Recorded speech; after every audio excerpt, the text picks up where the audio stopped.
Relationships can be difficult. This means you should align yourself with someone who is more compatible with you.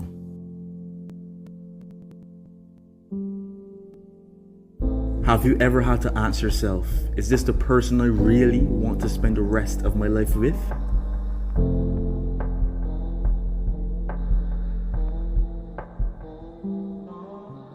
Have you evaluated yourself and paid enough attention to your partner's repetitive actions and intentions? Do you know or trust them enough to make a lifelong commitment? Don't waste your time or anyone else's. Search yourself, know yourself, and be yourself.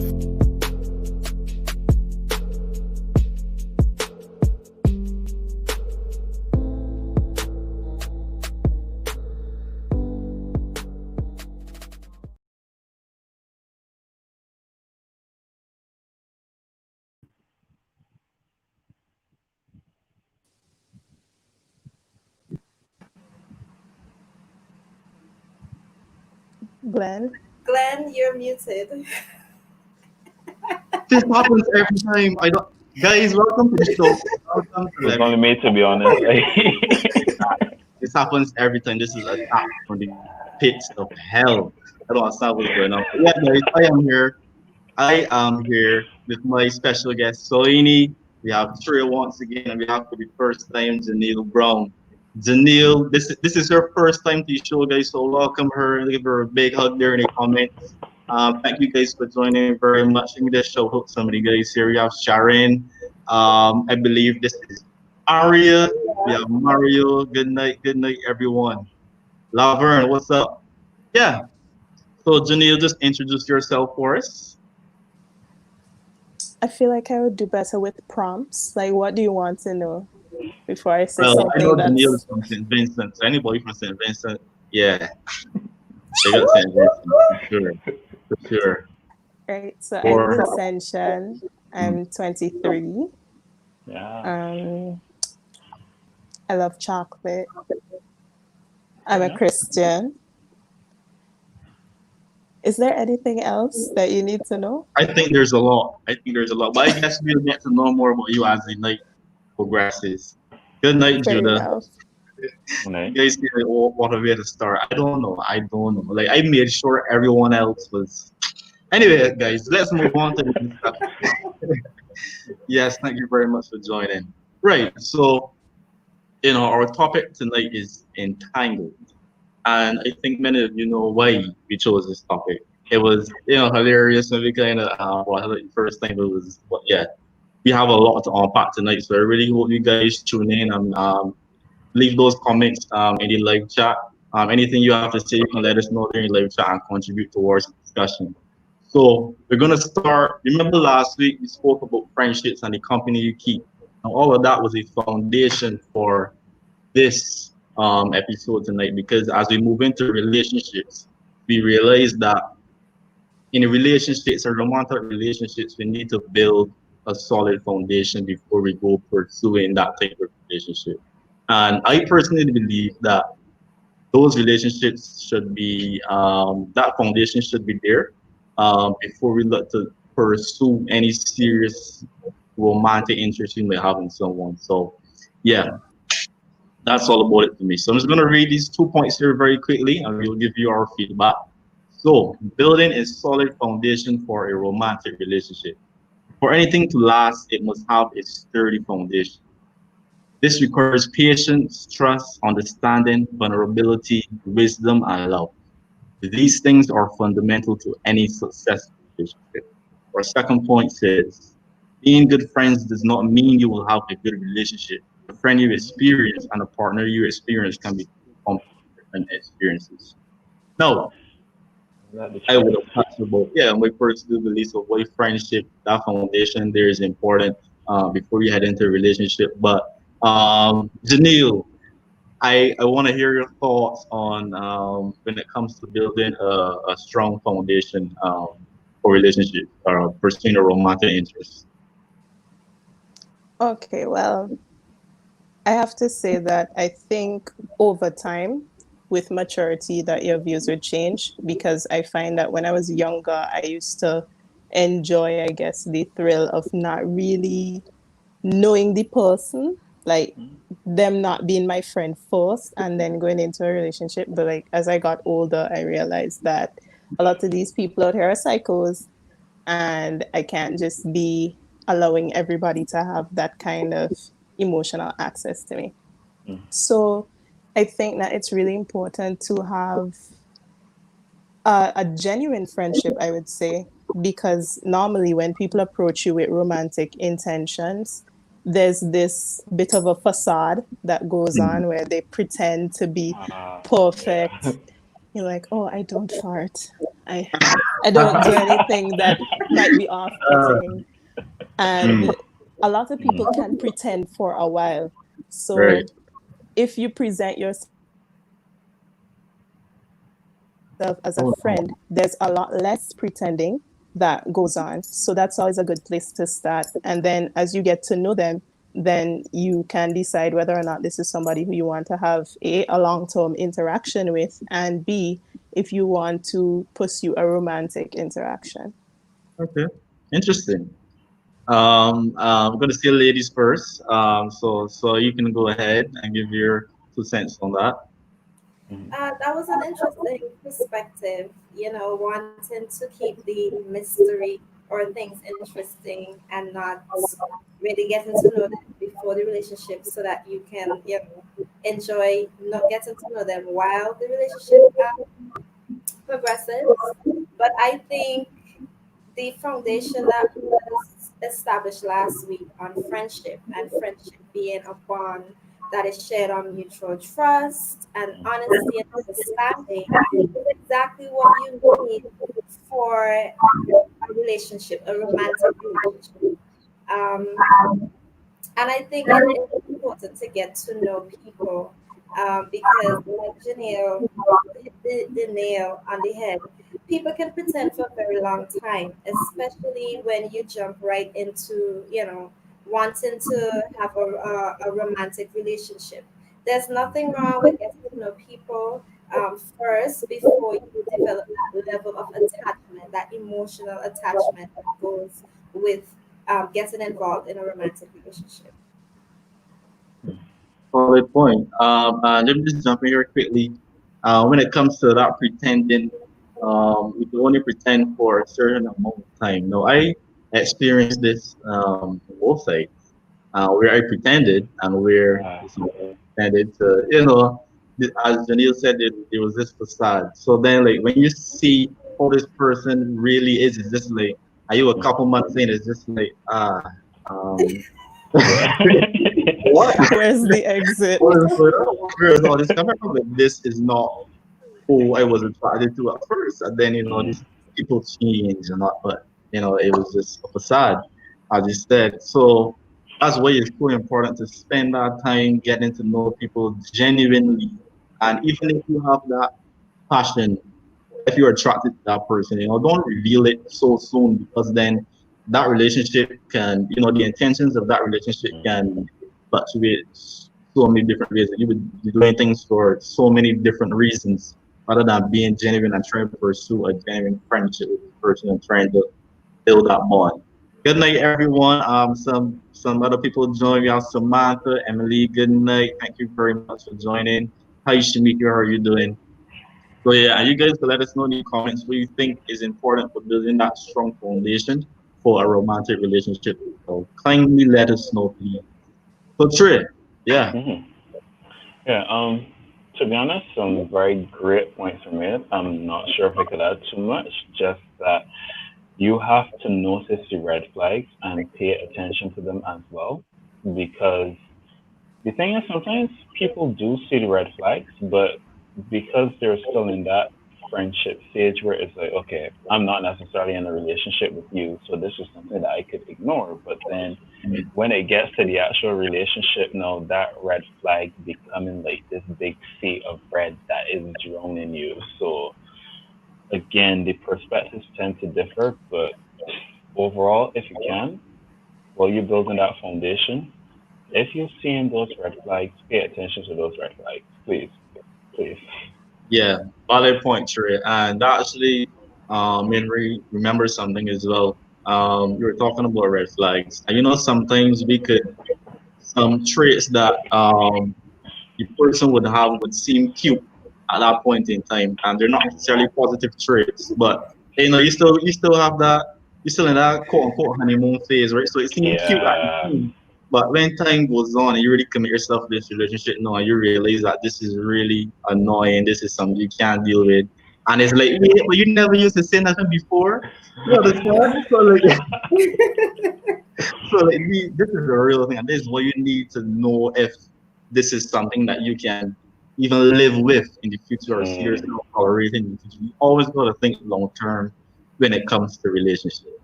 And yeah, we can just move on to the next later. So building a solid foundation for marriage relationships. So we want to strive towards a perfect foundation, having a perfect foundation, and these are just a few things that you can do to include to make sure you have that perfect foundation. So the first one would be to respect each other well, even while disagreeing. Always look to create time for fun, hold each other accountable, have the right mentality about relationships, know who you are and have a strong sense of who your partner is. Love them unconditionally, strong communication and understanding, mutual interest in spiritual development and a strong relationship. Yes, of course, the Lord. Yes. So, yeah, mm, those are just, and I just want to highlight one of those right now, and that would be the first one respect each other even while disagreeing. Now, this is something that a lot of people battle with even in friendships. Is like, and we spoke about it a bit last week.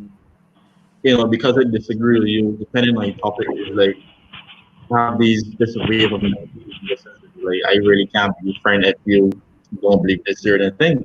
You mm, understand? And you really let it like get between you, and it's just like this separation from then on.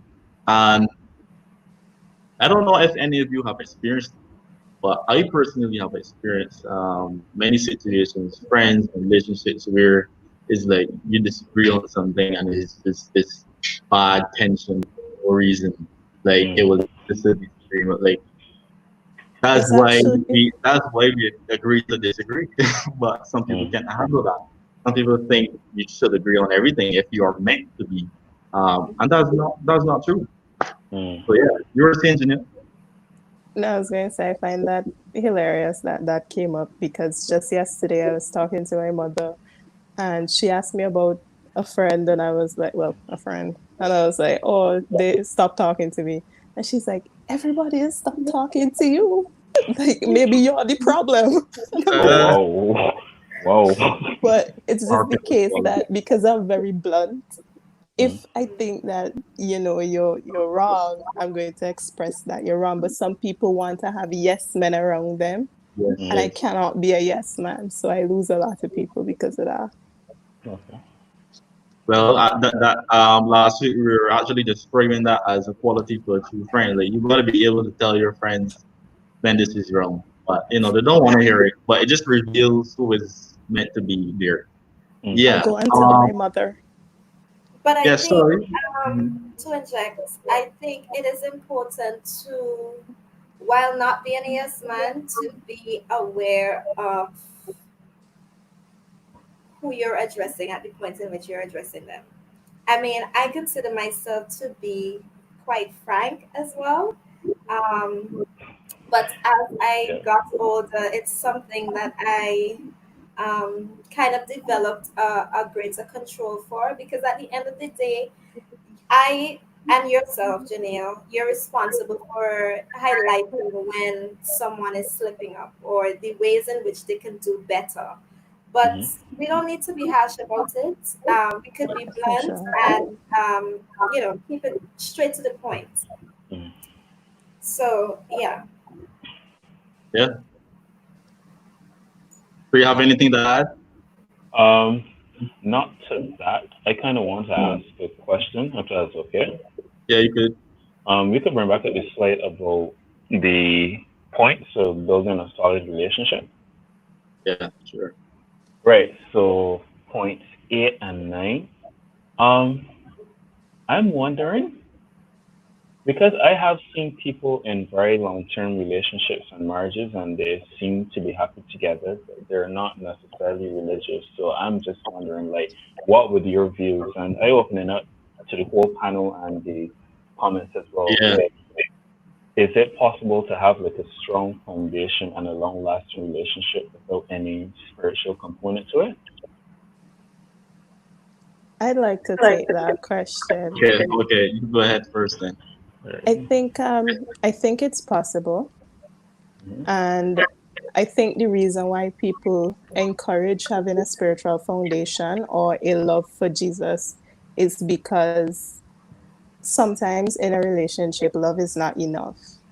It's 90% commitment and 10% love.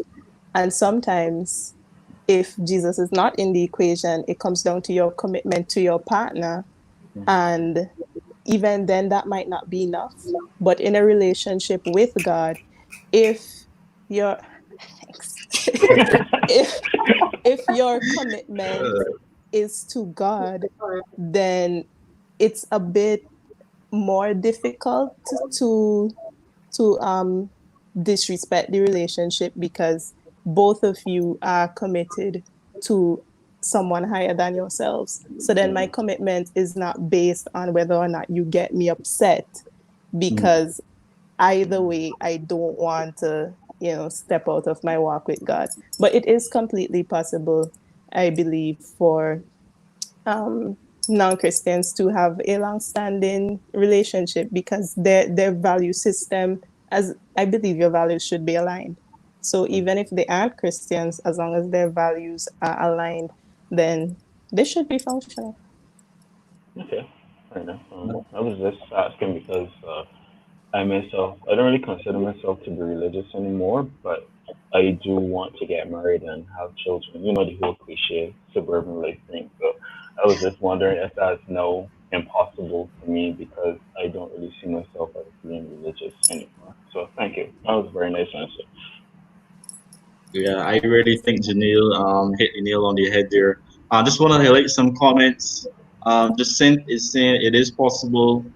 Um, I'm not sure what this is, but say if religion isn't important to either of you, then it's possible, right? As Janelle was saying, once you both have the same value systems in place and believe the same things in it, because it could be possible. Mm. Yeah. Khadija is saying it is possible. Equally yoked doesn't only refer to religion. Yeah. People could be equally Oh, yoked in their lifestyle. I love that. I love nice. that. Yep. Judah, yeah. Judah is saying, hi Judah. I agree with Janelle on that. Jesus definitely makes a huge difference, even when people are generally committed. So yeah, Trey, I hope you got the response you were looking for. Yeah, definitely. Yeah, all right, cool. And if you guys have anything else to add to that, you can. Thank you very much for your contribution towards the discussion. I just want to highlight one more comment before we move on from Emily. Emily was asking, are there things that must be agreed on no matter what? No, this Mm. is true. This is true. This is true, right? Because especially if um you're of the same if you believe certain things and you realize that your beliefs really aren't aligning. There's certain things that you have to agree on when it comes to if it's financial, if it's spiritually, Mm.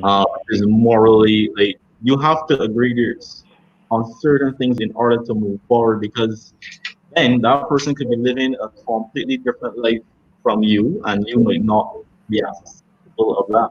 So then it could create a lot of conflict in that home, Mhm. and it cause a lot of problems. In my opinion, I don't know if you guys have anything else to add. Emily's question.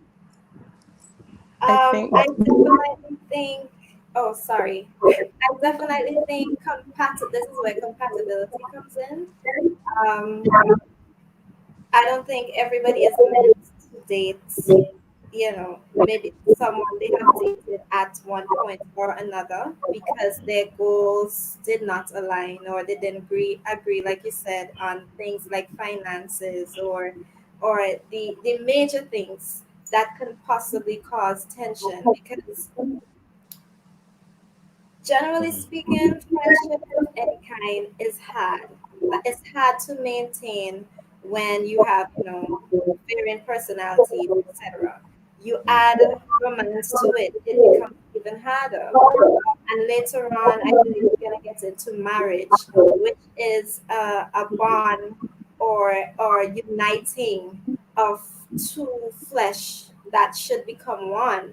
So definitely, I agree with Emily that for the most part, the major aspects, you should definitely have mutual understanding and mutually agree on those things. Yeah. True. Just want to highlight one more comment from Denisha. Hi, Denisha. Good night. She's saying it is possible, but I don't think you'll experience all the greatness the relationship can have without one who created the concept of relationship. I'm saying a lovely 2 cents. Yeah. Yeah. Yeah, I completely agree with you, Soy. Don't know if Neil or Trey have anything else to add to that, to Emily's comment.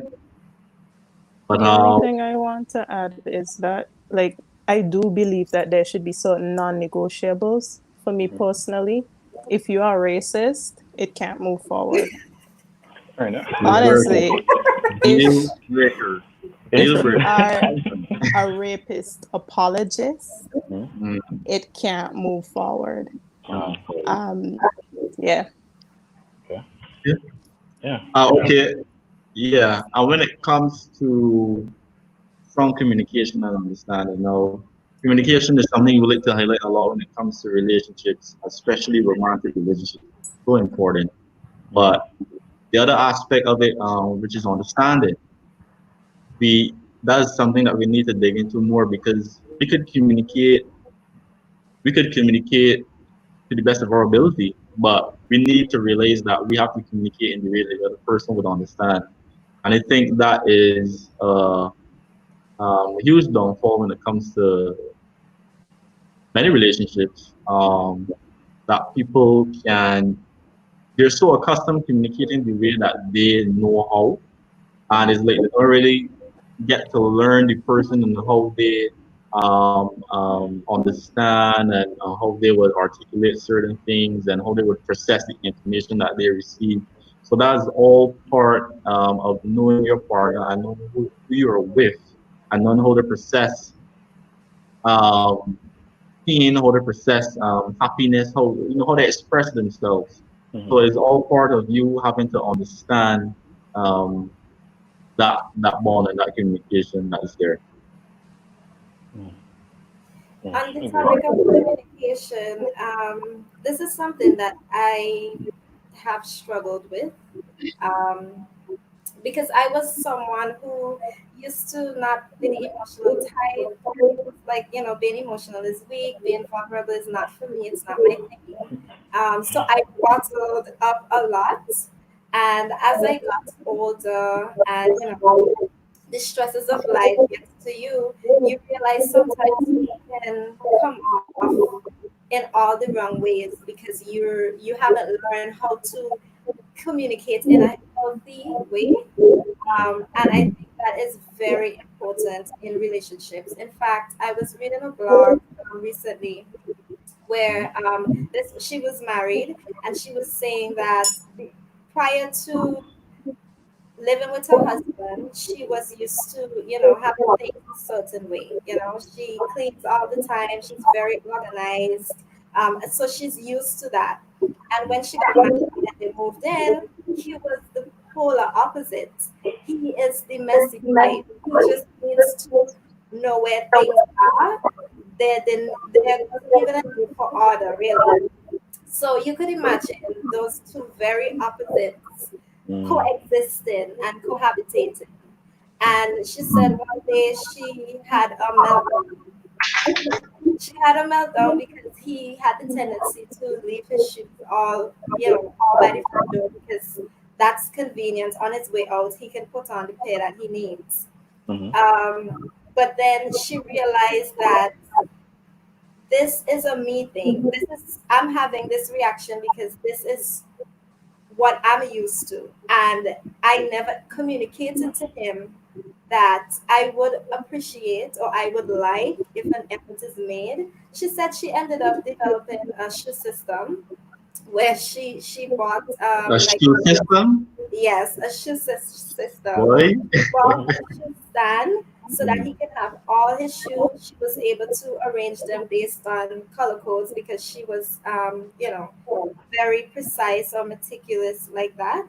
And yeah, she admitted in the end that if she was only able to effectively communicate, then it would not have led to that meltdown. So that's just a typical example of why communication is key. Mm.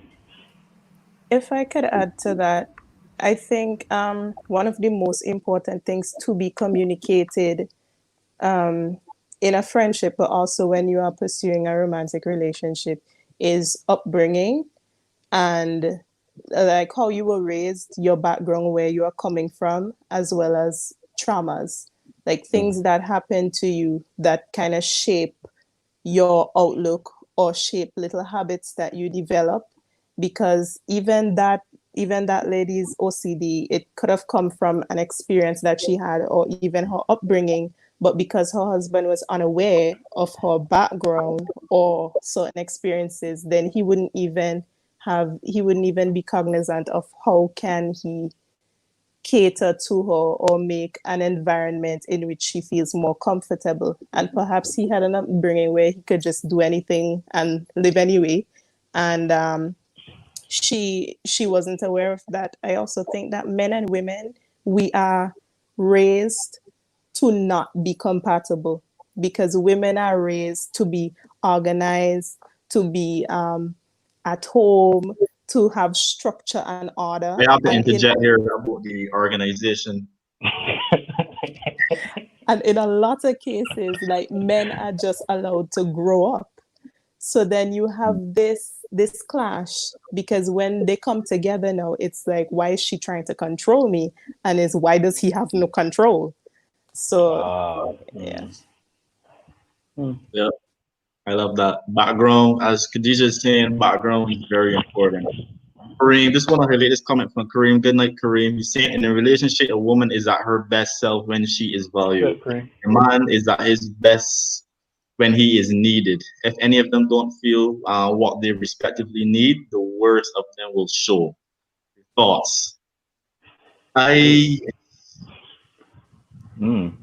Yeah, I could agree to that. For sure. Um, whoa. Okay. It Yeah, does. Whoa. yeah. I could agree to that. I personally, I like to feel needed in some type of way. Like I like to feel like I could contribute to the relationship or contribute to something, to even if you just want me to open something for you, like just show me that you need me for something. But Yeah. if you don't feel like I'm needed, then it's like, what am I, what is this? What is going on? Yeah. What is going on? Yeah. Yeah. And I'm of the opinion that no woman ever needs a man for sure. And I do very much value I do very much value independence in a woman, but at the same time it's like, yeah, I agree, Glenn. Like as a man I do have this natural need to be needed, to feel like, like I contribute something that if I wasn't here would not be contributed, if you get me. So it's Yeah. not like I holding you hostage or I'm holding it over your head like, oh, you must do my bidding and make me feel needed. But it's more like, yeah, like I love you because you bring this and nobody else brings this. So yeah, the quote is true, to be honest. Right. Just want to highlight this comment from Judah. Judah is saying, "What makes a woman need a man?" Supposedly, in a way, that man does not equally need a woman. It's true. As Trey said, women don't need men. And I have been in a phase of my life where it was like, I didn't need women either. Like, I wasn't checking for nobody. I ain't care how good you look. I ain't care what messages you send me. I focusing on my friends, investing in my friends, in relationship with my friends, in relationship with family, and my relationship with God. Like, that was my focus, and it was I wasn't searching for anybody. I literally did not care what was being thrown at me. I was at a point where I could not even give good relationship advice because I was just so focused on other things. Like I was telling my friends, don't even come to me with relationship advice. I would usually give, but I'm just not in that headspace right now at all. So yeah. Just to win here, the issue of needing, I think it can be perceived as something negative because of how we perceive needing or to need. Um, and I think that speaks to how comfortable we are with being vulnerable with each other. Vulnerability is something that is very important in a relationship. Yes, I might be used to being able to handle things on my own, but having someone who can share in that responsibility allows me to be able to depend on them, sorry, in that way. That is me needing them. So I guess it depends on the perspective of what need is, but I do believe that vulnerability is a requirement in a relationship. Yeah, definitely. It's true. And I'm assuming Janine doesn't have anything to add there. So just quickly go back to a point I wanted to make. When it comes to communication, she was mentioning the whole background aspect of everything. Now I could attest to that because I I know it might not seem so, but I'm an introvert, believe it or not, like a huge introvert. I'm I surprised grew up. because Um, I didn't know this, right? yeah, I yeah, that's true. Yeah, yeah. always keep to myself. Like I just use. I remember at one point, my parents literally thought that I could not talk, and it was I didn't mean like very fast. I didn't used to talk. I just used to observe everything that's going on, take it in, and try to understand. Like that was always me, and I hardly used to talk. So when I started to talk to people like my parents were literally shocked the first time I spoke because it was overdue. It was overdue. So like for me, growing up, I never really used to express myself to people. I could always internalize what I'm feeling, understand what I'm feeling in my heart and in my head. I could understand it there, but when it comes to expressing it, because I wasn't accustomed to that, it was so hard. So then when it came to relationships, now where you need to express yourself, you need to be vulnerable. I was just like, what is this? What am I even going to do? And then like, nah, it really played a part in a lot of my relationships in the past. Like, that's something that I had to grow up with, even my teenage years. And yeah, and it's not until I actually started working that I became more open, I became more vulnerable because my job, believe it or not, requires so much more out of me than I was given at that point in time. So, and also who I was aligning myself with. So, yes, it has that communication of being able to articulate yourself so well.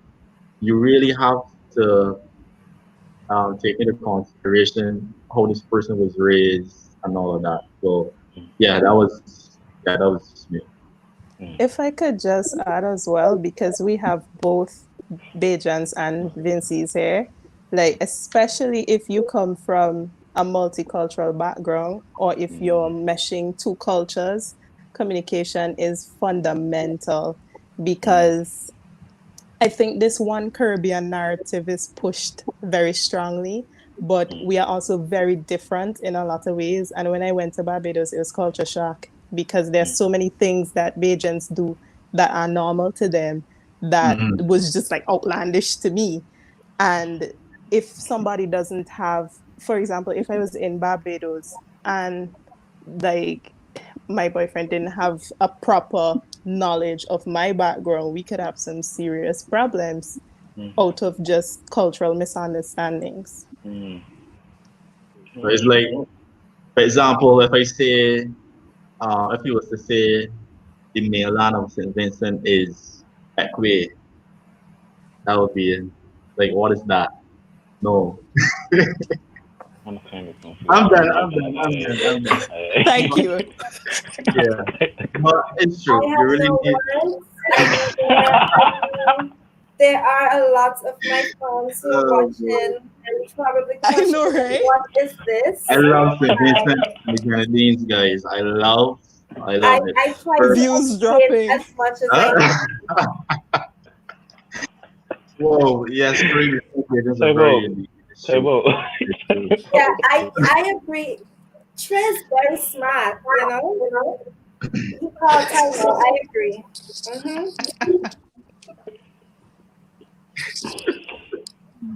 Right. So yeah, uh,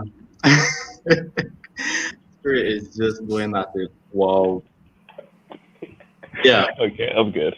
Yeah. You good? You sure? Sure. I'm good. So I just want to look at things from a spiritual perspective. Effect here. Mhm. We were talking about having that mutual interest in spiritual development.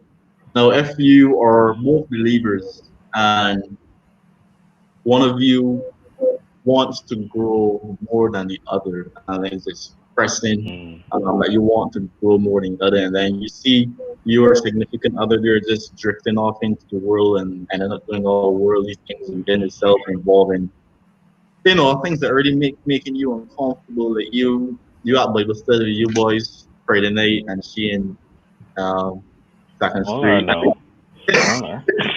Yeah, so it's just like, there's that tension there. Mm. And I think that's something that we really need to look at. We have the whole topic of being unequally yoked and all that, and it speaks for itself. People like to twist it to use it for more reasons, but it really speaks for itself. Mm. But I believe that spiritual growth, that should be something that should tackle together, even though your salvation is for you only. You can't hold somebody hand and admit to heaven with you. But you should make sure you encourage each other, continue to encourage each other, and can continue to pray together, pray for each other, and remember that just allow God to be the center of that relationship, and to focus on Him and to rely on Him for everything, because it's not. And I'm gonna say again, it's not you versus that person. It's you and that person versus the God, and you got God there. So yeah, work things out. It can be worked out. So that's my 2 cents when it comes to Yeah. that spiritual. Yeah. Yeah. And if I could just quickly interject here, you also have to make sure that your relationship with God isn't because of your romantic relationship with your partner, i.e., you're only pursuing God because your partner is a Christian. And I can say that because I admit I've been that person. I thought I genuinely wanted that relationship with God, but then I kind of realized that it was more, I wanted a relationship with this person. This person wanted a relationship with God. So I thought that I could, I guess, take it till I made it. But yeah, long story short, that does not end well. So it also takes a great it also takes a great deal of self-awareness, so knowing where you're at in terms of if you want a relationship with God or not, and then also respecting the other person's desire to have a relationship with God enough to say, you know what, if I'm not here, let me leave that person to pursue their relationship with God. Yeah. I just want to comment on the being unequally yoked, because I think for years the church has pushed the narrative that it can only be in terms of non-Christian and Christian, but you can be unequally yoked in so many ways. And it's not only about pushing for spiritual growth, but also just growth in general. Because if you, as an ambitious person, get caught up with somebody who has no ambition, it is getting baptized over there. Listen. It becomes such a stressful experience, because you're like, okay, we have to go towards this goals, like, we are moving towards this, and they're just like, well, I'm kind of comfortable here. And then it becomes a constant state of conflict. And even something like finances as well, because a problem that you have sometimes, for example, if two people are dating and both of their salaries are fine, but then like the man loses his job and then now the woman is making more than he is, that's being unequally yoked, and that can cause a problem because he might start feeling insecure because like we said before, like sometimes men need to feel needed, and what if what he was bringing to the relationship he can no longer provide financially, so then he starts feeling less of a man, or perhaps she develops a superiority complex and starts flaunting her paycheck. So like you can be unequally yoked in multiple ways. So I just really think that again, communication being underlined, because and that's why it's so it's so important to be honest and transparent with whoever you are pursuing. Yeah. And I think that's where compatibility comes in as well. You have someone who is really motivated, intrinsically motivated to, accomplish their goals, and you have someone who is they're static in life. They're comfortable with whatever. They're settling, and it will cause tension. And like you said, it doesn't end with religion, or it doesn't end with spiritual beliefs. It also goes into many other aspects. And I think, to Emily's earlier point of the things that are non-negotiable, these are things that should be discussed from the jump. You don't want to become emotionally involved or in a romantic relationship and realize, if we were to merge salaries, I probably wouldn't survive the next month because he has horrible spending practices. You don't want to be Yeah. in that place. So definitely transparency is key. And these are things that you should naturally be discussing, Right. especially when you're talking marriage, or you're doing counseling. These are things that you would naturally want to highlight. So, all right, we're just gonna move on to our next point quickly. Dating with a purpose. So this can be hot. Ruffling some feathers. But yeah, so we are trying to encourage you to do not entertain flings, situationships, or friends with benefits. Any of those type of circumstances. So our first point here: these relationships are simply not beneficial towards your spiritual development. Secondly, why waste your time in something that is not going anywhere? Being dependent on temporary satisfaction can lead to an addiction. Ooh. Third point is there is no need to be ashamed of the person you're interested in. Do not downplay a relationship and label it something else because you're worried of what others might say. Now these are three heavy points here, and um we can come back to the first one last. The first I'll be last. Right. So we're just gonna talk about not having to be ashamed of that person that you're interested in and labeling it something else. And I listen, I got a lot of experiences, and I could tell you all that I have done that. I have been like, yo, Glenn, is that your girl? I was like, no, fam, she is just a friend. Like, I have been in that situation so many times where people like if it is something that's moving forward, and I know how I feel about a person, but I care more about what other people say seeing me with this person than my actual true intentions or true feelings towards this person. So I allow I allow that. You know, that was that. Guys, plan 2020. But Everybody was an entanglement. no, but nah. I gotta be honest. I gotta be honest. I can't come I here am and actually crazy. but yeah.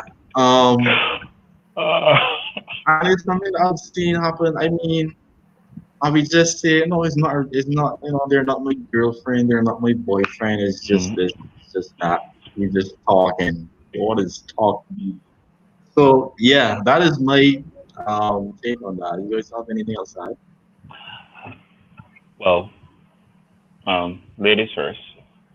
I think it speaks to one's level of maturity. I mean, if there is mutual understanding of what it is, and I used to even say, everything doesn't need to be labeled. Why does it need a label?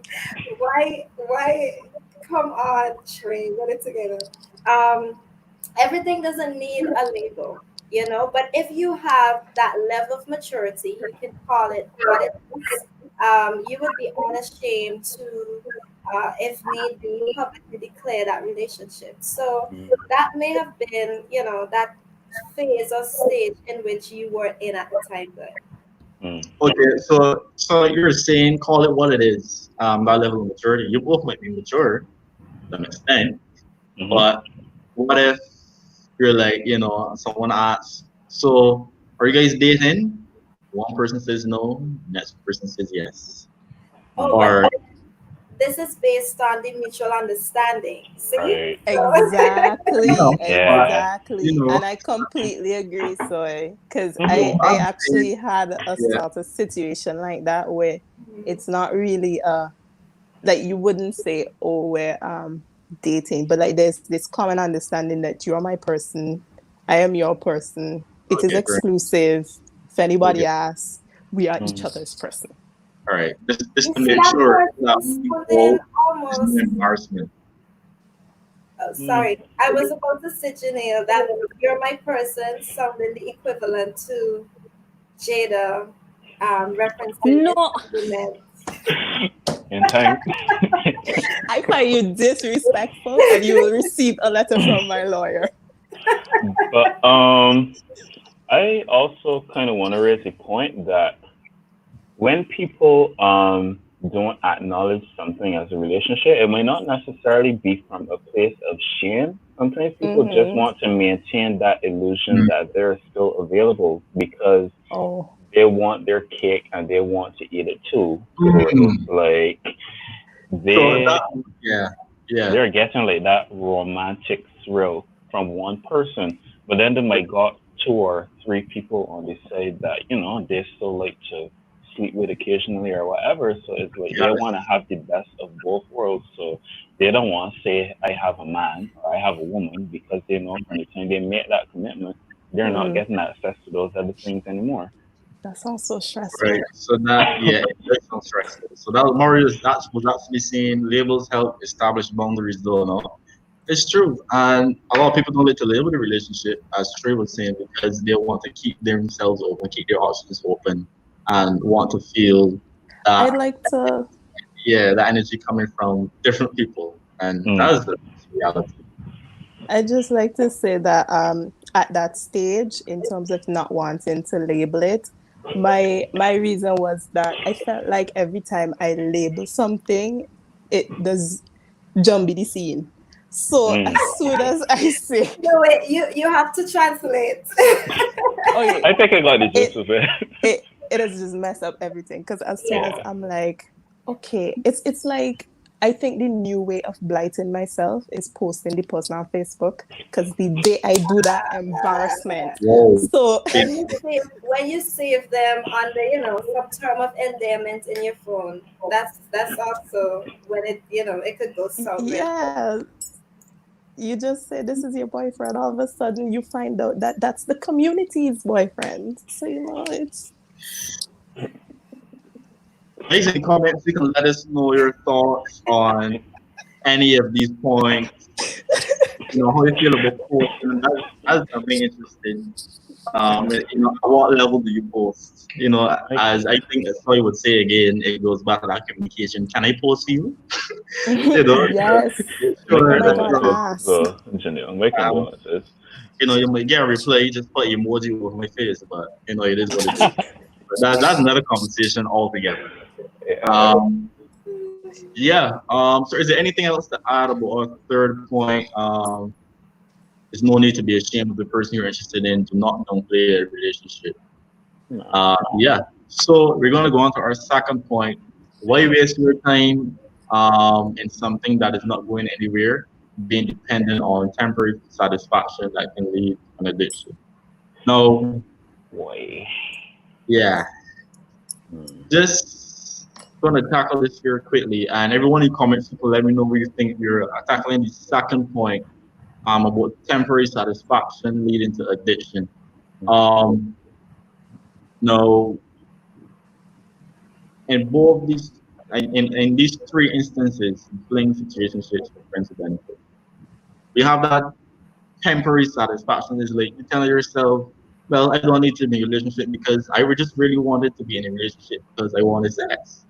So I don't need to commit myself. I just need to align myself with people who are like-minded and get what I want and go and go ahead with that. But I can tell you all, there's no satisfaction in that. You would keep finding yourself wanting more, and that's why um and when people develop that habit of lust, it's so hard to get it under control. And a lot of people wrongfully think that they can cure it with marriage. No. Wow. Now, people literally think that they can cure their issue with lust with marriage. They say, all right, well, Okay. I think this is, no, I think it's time to settle down. Let me, this person seems nice. All of our values align. But then you still find yourself looking at every man that passed and having thoughts, or looking at every woman that passed and having thoughts. And then you're trying to put yourself really to pay attention to this person, to give this person your all, but you got to lend less. And you don't want to tell the person because the person can think, oh, well, yeah, um, I really can't go forward with this. So then you get married, and then it's like, what then? Because you're going to realize you're still going to have those lustful attractions to other people, and then it could lead to the point. That's why there would be adultery, because you have not cured that lustful problem that you had. So then you enter yourself into a commitment and make it even worse. So you've now committed to that relationship, and now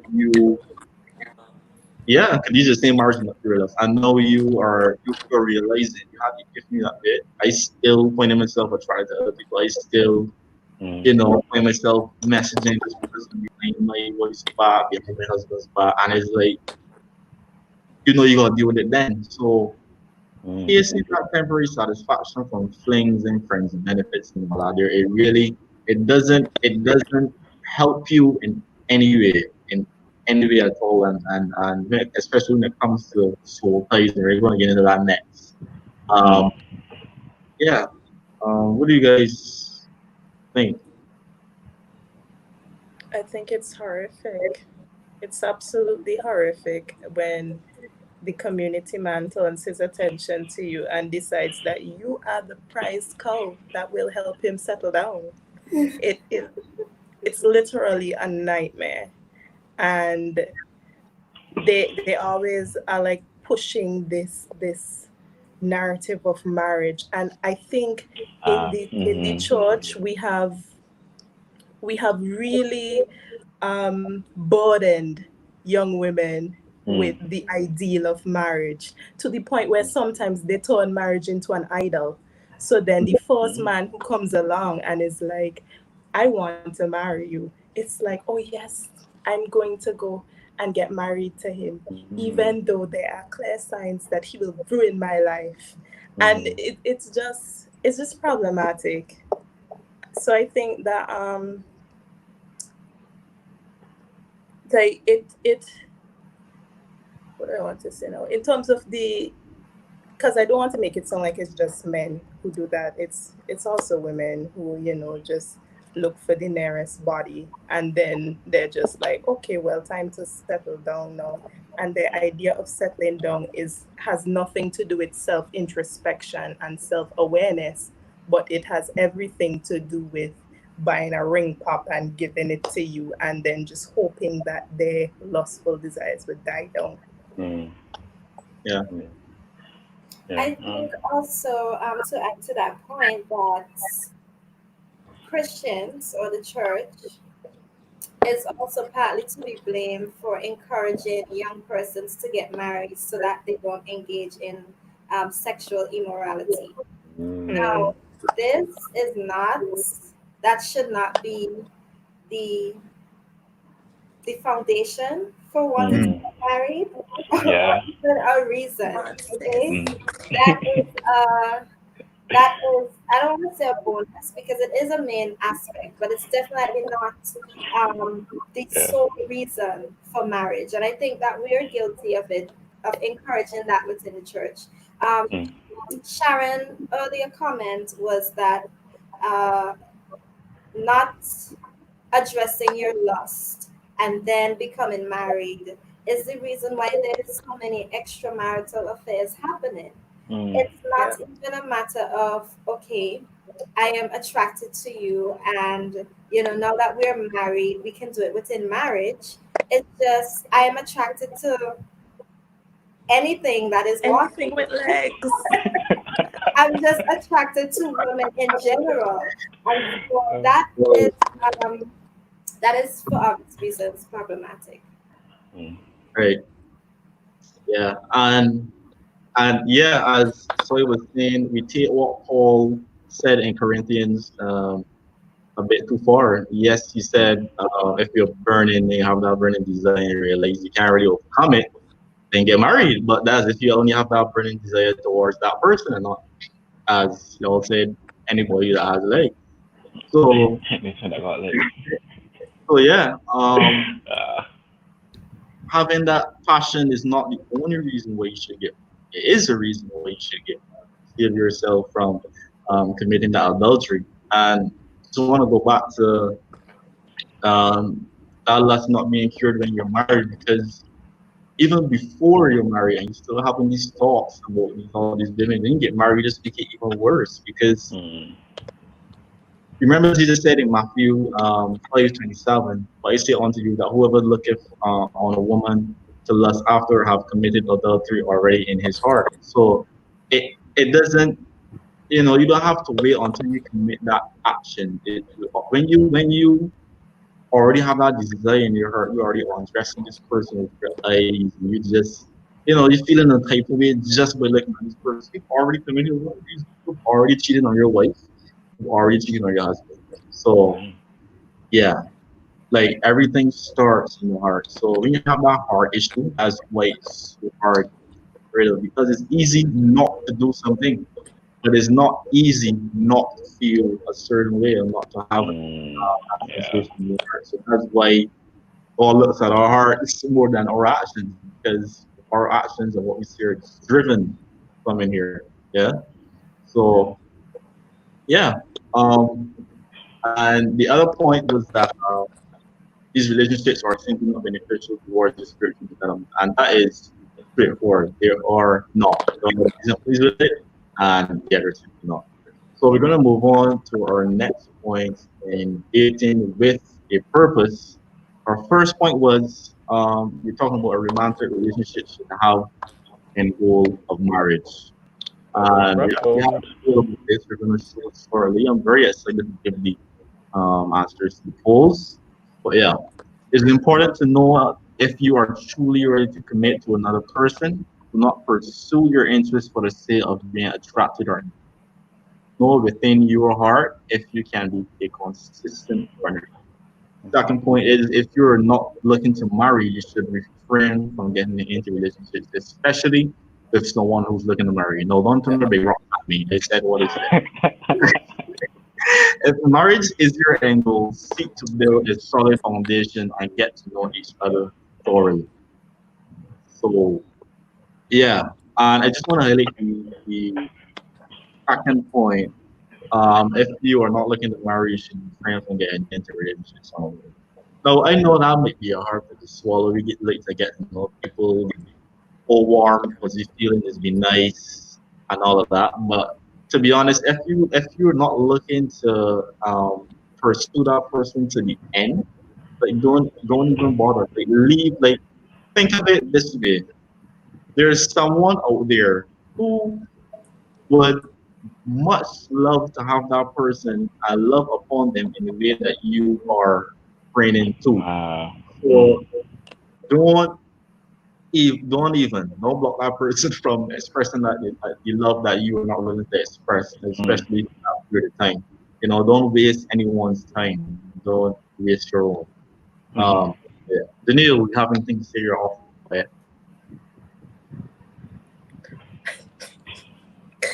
No, like I'm just thinking, like I wish that I could just take that like on a poster and just stick it on my forehead, like do not waste my time, because that is a big thing for me. And I Mhm, think that so many, like, because of the way that we're raised, we have these trigger words, and one of the trigger words for women is marriage. So then a man is just like marriage, and all of a sudden you're like, so then it causes problems because there's this desperation. I mean, thankfully, like my parents were like that, so I don't have that kind of thing. But then they know what to promise to you to get you to feel comfortable. And then mm, every time you start acknowledging the red flags and you start inching away, then mm, they add more to the show. So mm, it's no longer just, oh, I'm going to marry you, this elusive promise. It mm, then becomes, oh, let's go and look at rings. So it's a bit more tangible or a bit more in reach. But really, this person has no intentions of marrying you. They're just trying to string you along. And I think that's why it's so important to not give too much of yourself immediately, mm, because so many people think that the most powerful way that they could express love is through sex. So they immediately just jump into sex, and then all of a sudden, you are in a situationship for 10 years, you have 8 children, but yet the man is telling you, please don't call me a man in public. It's too soon. After 10 years. So I think that you still have to practice some level of restraint with yourself as well before you end up giving yourself to somebody, leave because that doesn't work out, and then you just give yourself to another person immediately as mm. well, because then you'll have no more of yourself for yourself. Yeah, I agree. With everything that Janelle said and the overall point, don't waste someone's point time if you are not willing to get married. But I also think, and this is me slightly playing devil's advocate, but don't automatically assume that everyone who does not have marriage in mind is blatantly like, oh, I won't waste your time, I'm a waste man or is a waste woman or whatever. Because sometimes people have very legitimate reasons for not wanting to get married. A lot of these reasons, I was even having this discussion with a friend the other day, is because they didn't really see very good examples of marriage growing up. So maybe their parents would have had an unhappy marriage, and because of that, they saw like either their mother or their father or both of them being very miserable in worst case scenarios, being abused and whatnot. So for them, that unfortunately becomes what marriage looks like for them, this very miserable existence. And then, in mainstream society, we don't have very good examples of marriages. So all of that just reinforces people's perceptions. Okay, marriage is a bad thing, and I would rather do without it. That's where background comes in again. Mm, Because if you have an understanding that that's where that person is coming from, then it becomes, as Glenn said before, the two of you versus the problem. mm, And then you can begin to recondition that mindset, or perhaps be respectful of that mindset and not constantly be pushing the concept of marriage onto them when they aren't ready for that commitment. mm, mm, Yeah, Yeah. to add to all of that, I do believe, and this may not be gender specific, but I do believe when women become of a particular age, then they may have this mindset that, okay, my clock is running out on having kids, on having married, and that desperation to get married is evident when the guy approaches them and expresses that interest. So it's like dangling the carrot. Oh, I would definitely get married to you and we'll have X amount of kids and we'll be happy together. We have to be careful. And I know this is not just a matter of saying it, but when you have that mindset of being married, going back to our earlier points, you have to establish that foundation. You have to take the time to get to know that person. You have to be committed to being a friend first, understanding who they are before you become emotionally entangled with that person. I think that is very important. And to Trey's point, Mm-hmm. perhaps we need more examples of what healthy marriages look like, because there are lots of benefits to being married that we may not necessarily hear about. We may see only, this is a commitment, and it just seems like something that is unattainable, or something that is just too much for some men or women to handle. I just want to, like, this is just a side note. If at any point while somebody's talking, I make a completely inappropriate facial expression, it's because people are messaging me on WhatsApp and they're just saying out of pocket things. So I'm just like trying to control Yeah, no myself. problem. Okay, no problem. Yeah. So we're actually gonna take a break right now, and when we come back, we'll be getting into unhealthy. So we'll see you guys in a sec.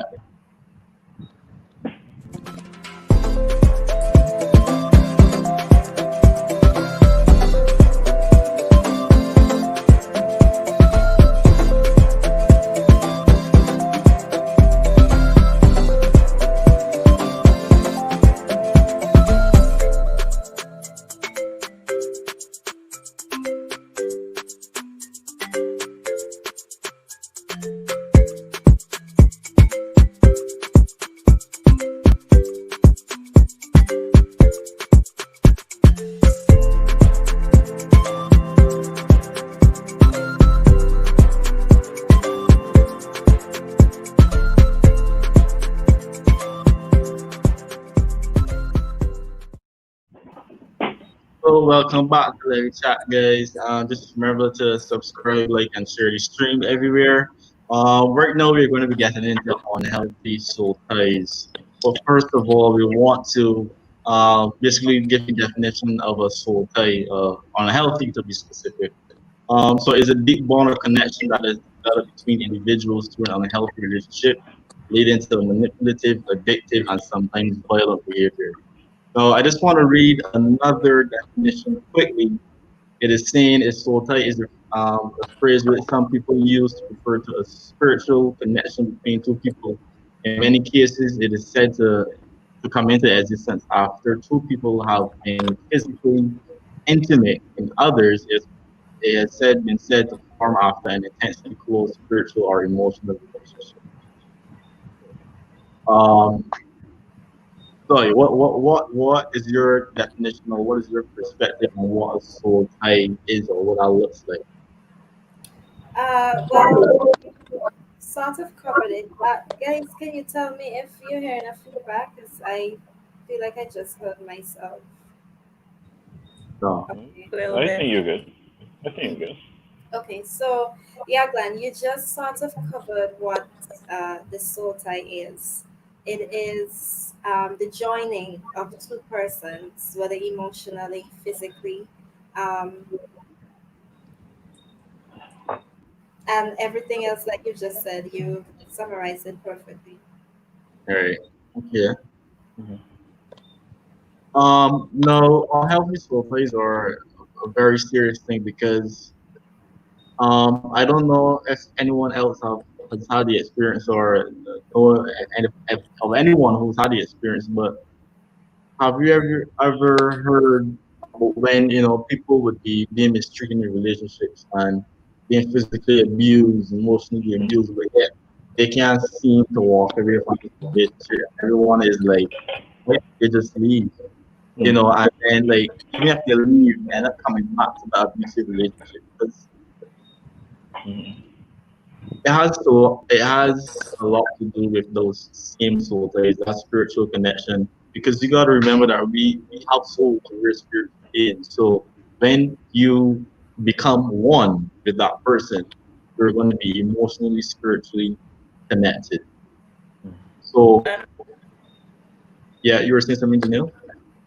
And I was just adding that another thing that happens as well is that you begin to pick up their bad habits. Yep. So I I think that there's a misconception that soul ties can only come about through sexual interaction, but because I say that because I had a friend who was like, I would say like my best friend, and like we had a soul tie, completely platonic relationship, but like every time he was in pain or emotional distress, I would feel it, and it was a very distressing experience because it's almost as if you are living two people's experiences at once. And I found myself picking up certain habits that didn't belong to me. They were his, and I think even more so, I have observed some people when they get into a certain relationship, it's almost as if they become the other person. Even if, let's say, one partner is a kleptomaniac, they get into a relationship and all of a sudden the other one suddenly has no problem with stealing or is also stealing. Like these kind of things happen too. And spirits, the difference between Jesus and demonic spirits is that Jesus asks your permission to come in. Demonic spirits just hijack you. They just attach themselves, and they are very difficult to get rid of because of that. Yeah. Very interesting point. I like what you said about doesn't have to do with just that physical intimacy. It can also come from the closeness of that relationship, and then you start to pick up each other's habits. Sometimes it could be mutual or it could be one-sided. To be quite honest, and I can remember myself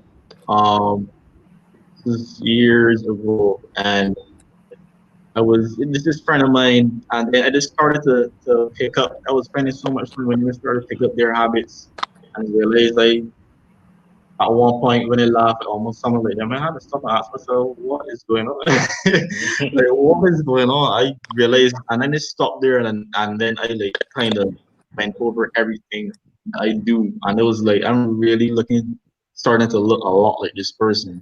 To the point where people thought we were brothers, almost twins. So it was very uncomfortable once you had that awakening. It was just like, nah, this is Yeah. strange. Then we just do this here one time and pray over that. That was strange. Um. So yeah, and a lot of times, and the thing is, why we were talking before about trying to avoid those situationships and all the sleeping around is because when you have these soul ties attached, right? And you are engaging in sexual intimacy with different people and various people, you become like the word basically says you become one flesh. So when you join spiritually and join emotionally and everything, it's like you attaching yourself to so many different people that they would have had other people attached to them as well. So then you're just sharing all these different. It becomes unhealthy, extremely unhealthy. And then you start to realize that you actually start to inherit generational curses as well. So it goes from just those simple traits to generational curses, and that's something that is extremely dangerous. Um, when it comes to soul ties. So not just through physical intimacy, but in any other close relationship. That's why we really stress careful who you align yourself with, who you get close to, extremely close to, because you can really start to inherit a lot of those soul ties and that kind of stuff. So just keep your guard up. Yeah. Anyone in comments, you can let us know what you think on soul ties. I know it's a very touchy topic. but it's something that we need to understand in order to save ourselves from a lot of Yeah. very bad situations and things that we might not understand ourselves. But one of the most common examples we see of that is when people can't detach themselves from toxic relationships. It's something I've seen a lot. It's something I went through myself, like almost impossibly. Finding everyone outside the relationship can see where you need to detach yourself, where you possibly can, but yet you're still finding justifiable reasons to stay in this toxic environment. So that's what we really want to tackle tonight. Just to expand on what you said, Glenn, about being careful with who you align yourself with, because I was just having this conversation with a friend of mine um, about the fact that you find yourself not being able to get over this person, or not being able to, or you have these memories, or I don't want to say flashbacks, but I guess for lack of a better word, with these different people who you may have had a relation, some sort of relationship at one point in time, and you have to be careful with sharing yourself with people as well. Like Janine said earlier, you don't want to be left with none of yourself for you. And I can't figure out a better way to say that, but when you align yourself with people and you're sharing the experiences, you're sharing a piece of you. So you definitely should be selective in who you share yourself with, and everyone should not have that privilege to have that piece of you. You need to reserve some of yourself. Yeah. Somebody on this panel was yelling at me this morning about not exposing my energy to everybody. So yeah, 1,000%. Sounds like a very wise person that gave that advice to you. I mean, that's debatable, but But yeah, Yeah. Fair, you have anything to add on that? I I really can't add anything from the spiritual perspective, to be But there's honest. still the But emotional. There's still the emotional perspective and mental as well. yeah, for sure. I remember I was reading this article, and the article was just basically like, and even in terms of physical intimacy, it's never just sex. So a lot of people do say about, oh, it's me, it's my body, I can do what I want, and they ain't really got to say defects to it because this is just a fling or whatever. But even though I really don't fully understand the spiritual dimension of it, I do know that every time you share yourself physically with someone, you are leaving a part of yourself with that person or with those persons. And again, not everyone deserves to have that kind of access to you. You have to love yourself and value yourself enough to know, hey, only, well, okay, I don't want to go down that road. So let me just say, love and value yourself enough to filter who has that kind of access to you. Let me just put it that way. Yeah. I just want to say that I find it funny because there's this new concept of sexual liberation, Oh, especially in terms of women, where we're just like, oh, allow women to have sex with multiple people. We are being liberated, but in a lot of ways, that is bondage mm, because it's almost as if you hand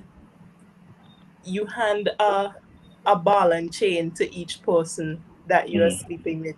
And then before you know it, you can hardly move because all of these people are attached to you. yeah. And then when you're finally ready to settle down, sometimes it's not even that there's an issue of compatibility. You literally cannot figure out what the issue is. And the issue is that you bringing an entire entourage into the relationship, and this person desires to take a relationship with you into marriage, but they Mm, can't because they're taking you and the entire congregation too. And that mm, causes major issues. mm, yeah. Yeah. And yeah, just so we could move on swiftly, just want to get into we could actually possibly break those soul ties because there are things that need to be broken. You gotta tear that rope. And basically, all you can do is say a prayer. Like it's spiritual again. So make sure you get in there. First of all, you have to acknowledge and confess that ungodly or unhealthy soul tie. Repent of it, forgive those who found you, and separate yourself from them. I mean, spiritually, emotionally. Yeah. Um, just you have to acknowledge that it's there, and sometimes you don't even know. That's the whole tricky thing about it. Sometimes you are not even aware that you're in the middle of the soul tie, and this is the reason why you are so attached to someone, and you really can't detach from them for proper reason. So we really want to pray about that. You guys can message us on Instagram. Actually, if you have any prayer requests, we can take those. Sure, at Lewwe Chat. So yeah, and I really believe that we should look to acknowledge these things and research these things. All the research is out there, guys. I was told my list was asking where could you find the joining spirits and soul thing in the Bible.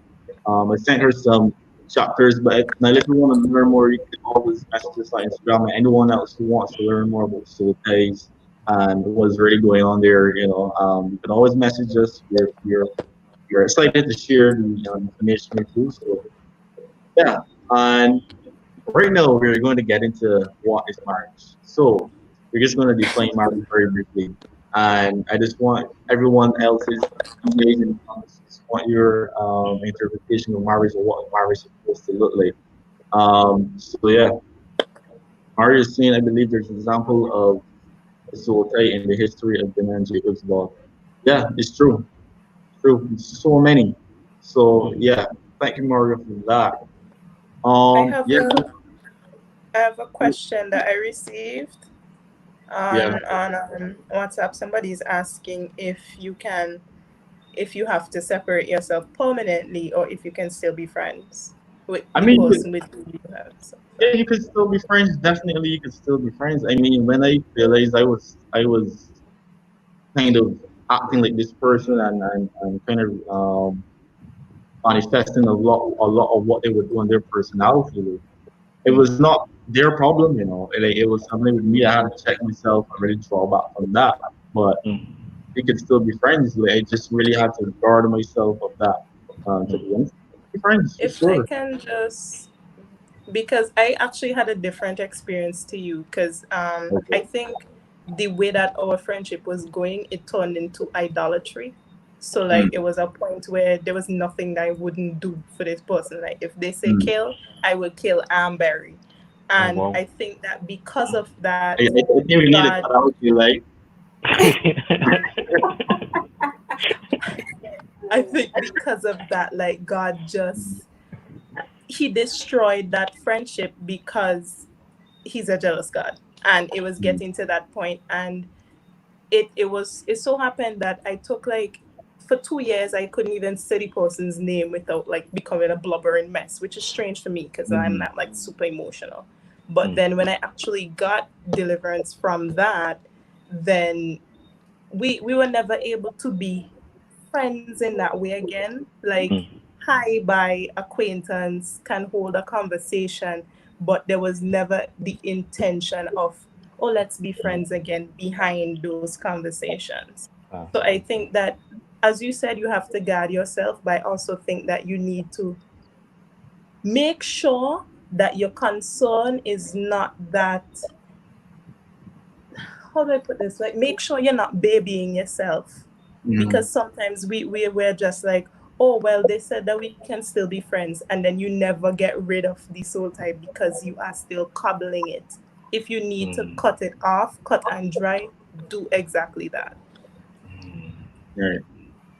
Yeah. Thank you, Janelle, for that. Really appreciate it. We're going to get into marriage now, the definition of marriage. Going to move swiftly. I told you guys this is going to be a very lengthy discussion, so I hope you didn't have any other plans. But yeah, we're going to end shortly. Don't worry. So what is marriage? Marriage is more than human romance and being best friends with each other. is the display of Christ and his bride, the church, in love together. It is a sacred union between male and female that which binds them together and become one. Now, I just want to focus on the part of Christ and his bride. Now, we see in the Bible a lot, Christ refers to the church as his bride. And I like to use this example because Christ says to love your wife as I love the church. And we got to remember, there's a reason why he said that, because the church can do a lot of foolishness. The church, I'm not like, gonna say anything. I'm just gonna Can be do. quiet in my corner. Can do. right, everybody's not going to say anything. You can imagine. You can imagine the disappointment that brings. Sorry about that, guys. Yeah. To Christ. So it's the same way in our relationships. Now, your wife or your husband, they might do things that they will. Oh, remember, he's still gracious, he's still forgiving, he's still merciful. And we must express that same grace and mercy and love towards our wife and our husbands. So that's really what it's trying to get across. And you have that never ending relationship of, you know, you do me wrong, but you know what, I'm in this commitment with you. I made this oath with you. So we in this forever. And Mm. yeah, the only way, yes, you have something to say, true? Well, when you finish this one. Yeah, and just want to get in this now. And the only way that that commitment can be broken is when you um, have sexual immorality going on. Speaking from between persons now and not between person and person. So yeah, when you have that adultery and that sexual immorality, like the Mm-hmm. Bible gives all justifications there. Right? Everything else, don't divorce your wife. And this is speaking directly to the man. Do not divorce your wife for any other reason than if she's in sexual immoral, right? And I know we could find a lot of reasons why we could justify why a man needs to divorce. Um, many reasons, but Mm. from that standpoint, we really have to look at the example that Christ has set based on the love that he shows for the church and really generate that for the others. But yeah, you were saying true. Well, just to quickly add to what you said just now, as well, it's important to get married for the right reasons, not just because you love the person, but make sure that you can spend the rest of your life with this person. Because if you realize that it's really not working out, then yeah. And I'd also like to point out that relationships and marriages are not meant to be battlefields. Do not feel as if you have to put up with blatant nonsense just because you're in a relationship with someone. Do not be like Jada Pinkett Smith that get on people's social media and say, "Oh, somebody love you when they're willing to go through the battlefield for you." Just no. You shouldn't have to suffer to demonstrate your love for someone. That's Exactly. my belief. That is all. Thank you. That's true. And just to add to that, I guess that's just the worldly view of what marriage is, because Mm. that's not what marriage is meant to look like. Mm-hmm. Marriage is an extension of the friendship and romantic relationship, um, and having that deeper commitment. And I quite agree. Like, it has to be more than love. You have to have that friendship with that person. You have to genuinely enjoy them and know them, because Mm-hmm. as with everything, people evolve. The person you got married to may not be the same person 5, 10 years down the line. Mm-hmm. And that may not be a bad thing, but in having that friendship, having that understanding, the respect for that person, then it's definitely um, what would hold you together in the long run. So yeah, it just goes to say that. I mean, I'm not speaking on Will and Jada's situation because to each their own, but it's clear that there are a few fundamental steps that are missing there. Mm. Yeah. Solid point. Yeah. Janelle, you have anything to add to that? Honestly, over the years, my opinions on marriage have evolved consistently, because when I was younger, I was like, I can't wait to be married. I'm going to be married by 21. And then when I was 21, I was like, God, men. And then now that I'm 23, I'm just like, anybody who marries me right now is super reckless. Not because there's anything wrong with me per se, but I do believe that there are certain things that you should have in place before you get married. There's certain things you should know how to do as well. And I think if we're honest, a lot of us are struggling in terms of adulting. Yeah. And Yeah. so many people think that marriage is also a launching pad into being an adult. Like, okay, when I get married, I will suddenly know how to balance checks and other things that I know nothing about. And then you do it, and then it's just the two of you drowning because nobody knows what to do. I think that marriage counseling is extremely important. And It I think is. honesty in marriage counseling is extremely important, because a lot of people like to be like, yes, yes, the Lord has blessed our union. We've never had a problem. We don't argue. But then because they present it like that, you're just like, oh, wow. Now, me and my husband, we have to be the image of perfection. And then that in itself causes problems. So marriage counselors, be honest. Just to add to that, Jania, because I feel like a lot of people may have that perception. Yes, when you're thinking marriage or wanting to be at that, or at that point in your life where you want to take that step, that you have to be polished or everything has to be come tied up with a bow. That's not necessarily true. I mean, that is not a prerequisite to becoming married. People evolve, like I said, as time goes on.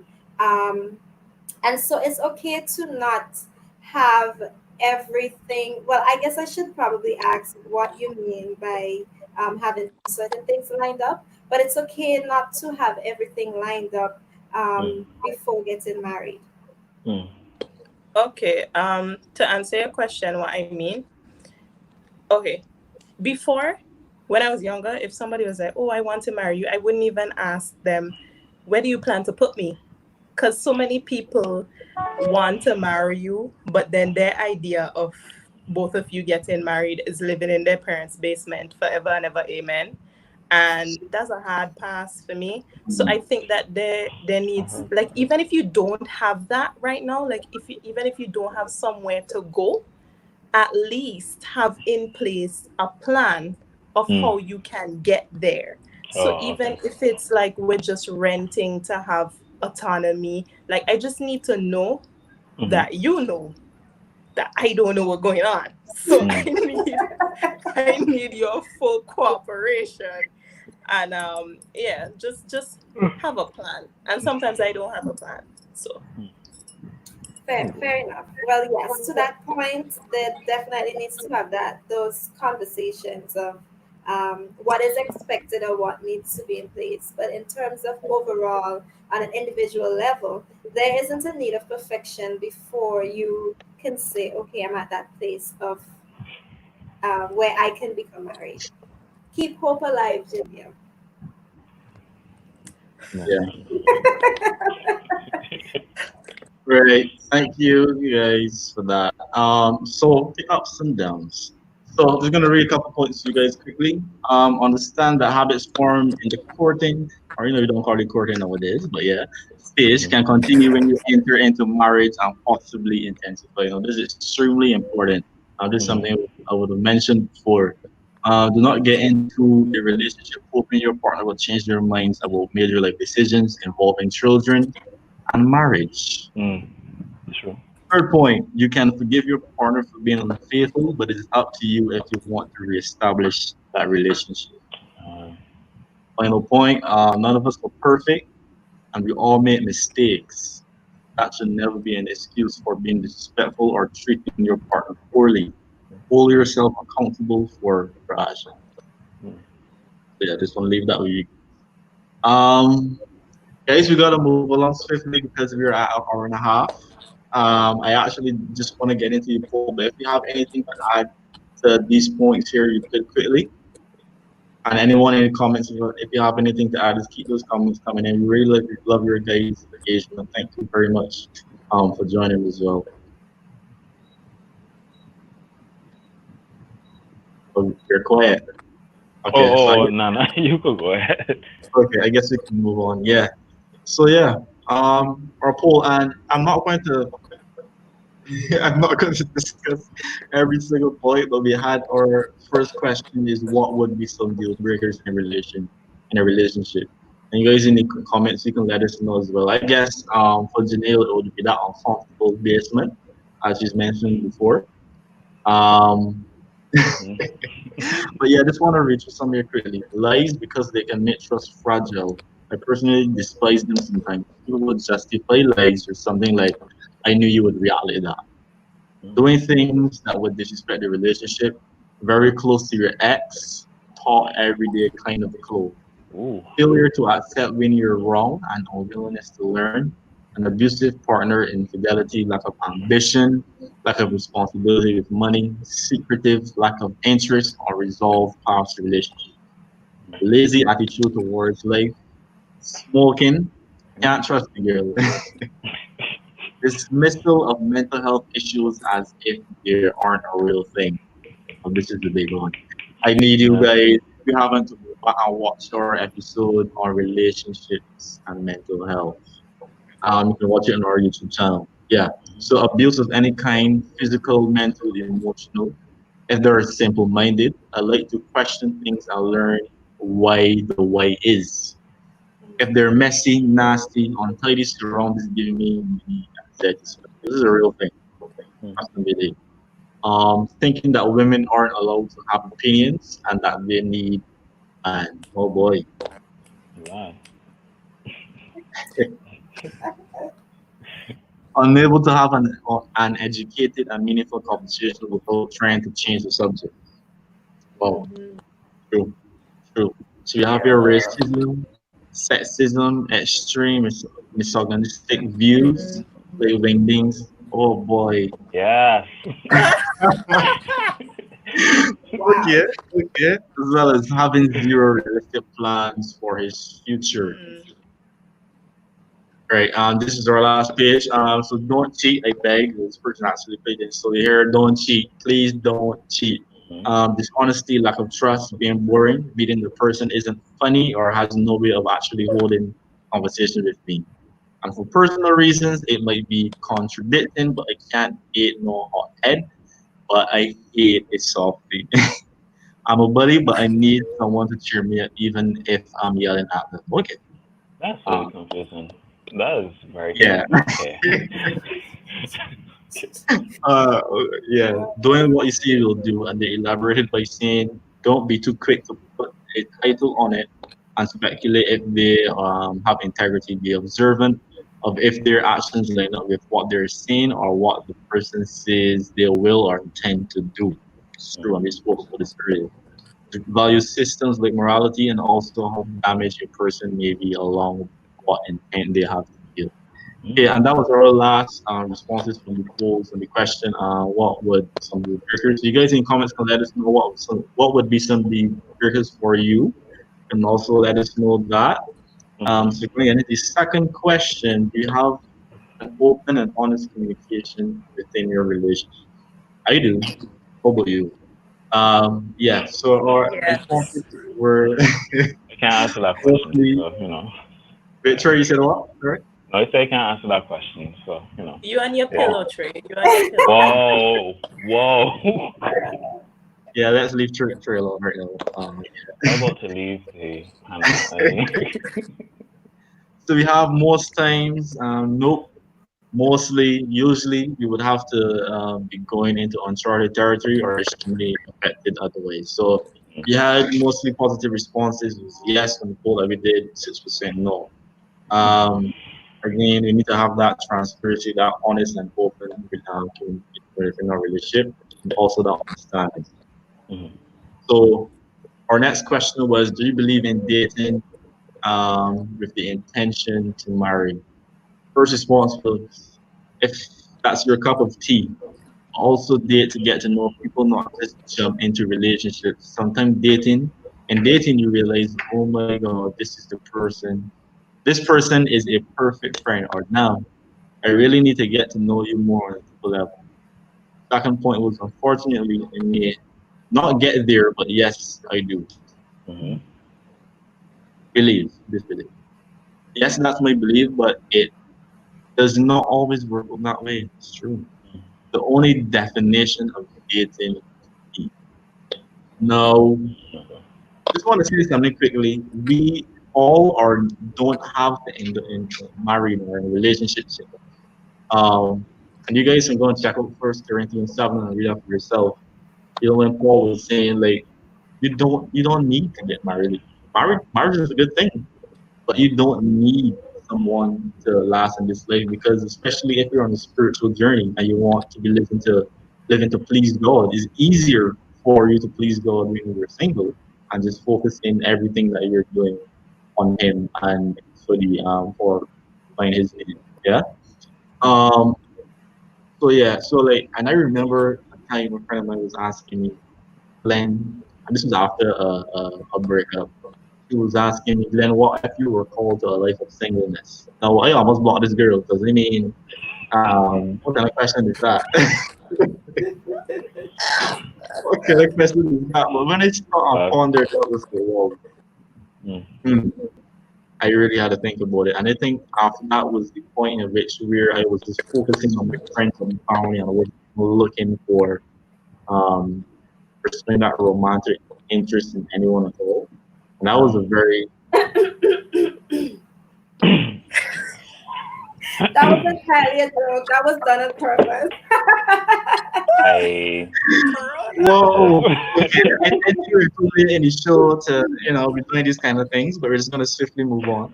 But yeah, um, no, I honestly believe that that journey is something that we all should take. To not just be going through life waiting for someone that to come along to complete us. I mean, you don't need that. You don't need that. You Enjoy your can do so much singleness. on your own. And then like you can do so much on your own. You don't need that relationship. You don't need that person. It's good, but it's not necessary.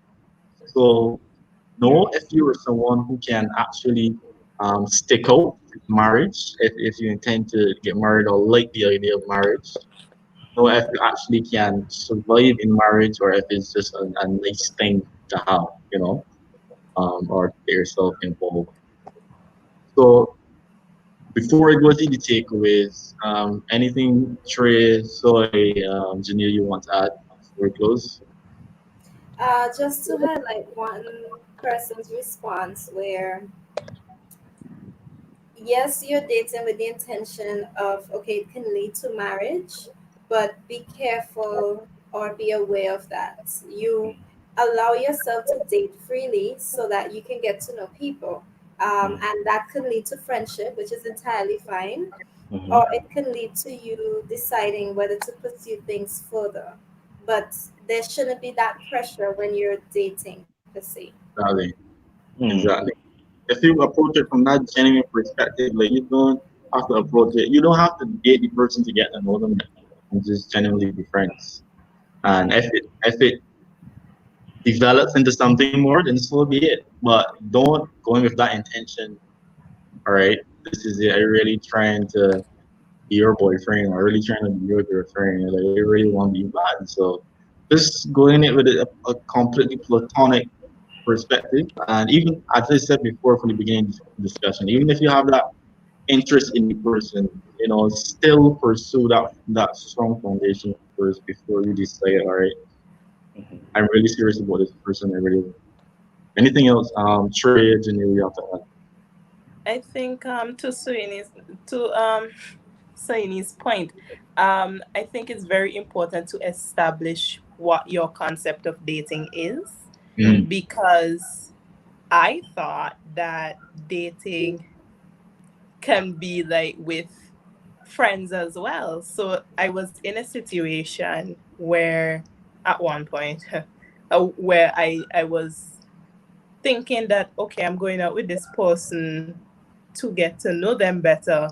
But unbeknownst to me, Mans was telling everybody and their granny that we are together. And I'm like, when? So that also causes a big issue. Yeah. Because then you don't want to pressure the person into a relationship they're not ready for either.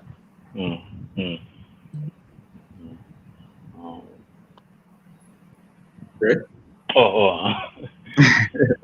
What does shit?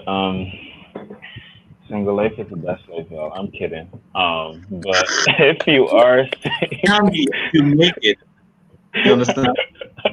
But all those to say though, if you are single right now, don't panic. It doesn't necessarily mean that you're going to be single for the rest of your life. You might just be in a season of your life where you need to focus on you. And whether that's your education or your own personal growth and development, take the time, because, and I think the Bible slightly mentions this as well, that the Bible verses. No, I can't recall the exact verse. I think the general gist of it though is that when you are single, you do have a lot more time and a lot more freedom to focus on certain things, as opposed to when you're in a relationship. So exactly. Yeah, it's the best thing to invest in yourself. Yeah. True. Right. So I just want to get into the takeaways. And then after the takeaways, I'm going to play the tips video for you guys, and we're going to close with that. So for me, my takeaway is that I just want to encourage you guys, if you're pursuing a romantic relationship, have any interest in anyone at this point in time, to focus on building that strong foundation. Like, make that your focus, and have that strong communication with you on that person. Let them know what it is and what it isn't. So you want to be both on the same page always. So communicate your expectations with your partner as well, if you're already in a relationship. And you're seeking spiritual growth and you're a believer, then keep God at the center of your relationship always. Because remember, Jesus and bride of the church is a perfect example to use when we remember our partners' imperfections. Yeah. So I don't know if you guys have anything else to add. The takeaways. Yeah. Just on your point about Jesus, like, I think of it as like a pyramid where Jesus is at the top, and if both partners are moving towards him, they are automatically getting closer together. That's it. Well, I highlight into this comment here. The two persons should be clear on what it means to both of them before they decide to date or court. Clarity is key. Manage expectations. Discussion. Yeah, so guys, we are actually going to close now. We're going to leave you with the tips video. Thank you very, very, very much for joining. Thank you for your contributions to the discussion. I know it was heavy, and I know if some of y'all see me in town, I'm going to throw some rocks at me, but it's all right. It's cool.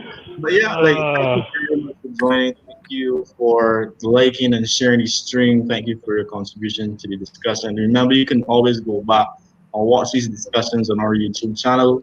You can watch. We have relationships and mental health. We have parents and mental health. We have the company you keep. I think I'm forgetting one. That's horrible. But yeah, you guys can go our channel and watch over the videos and let us know what you think. Also, you can message us on Instagram if you have any questions about anything we have discussed, anything at all. Come at us on Instagram at Lewwe Chat. And yeah, so good night, everyone. Thank you for joining, and see you next. Yes, we'll be back next week. And see you next week on Lewwe Chat. I am your host, Glenn Eversley, joined by Sonia Matthews, Trey Camelbatch, and Janelle Brown. So see you guys later. Bye. Bye. Bye.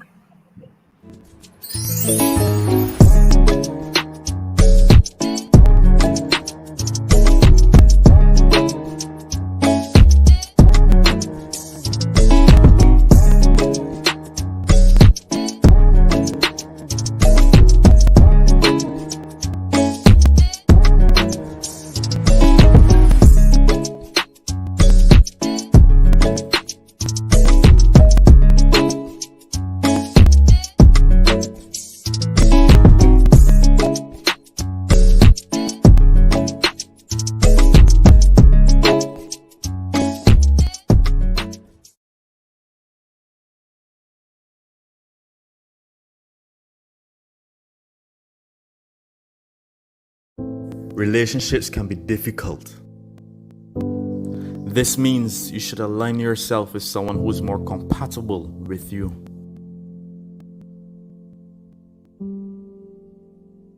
Have you ever had to ask yourself, is this the person I really want to spend the rest of my life with?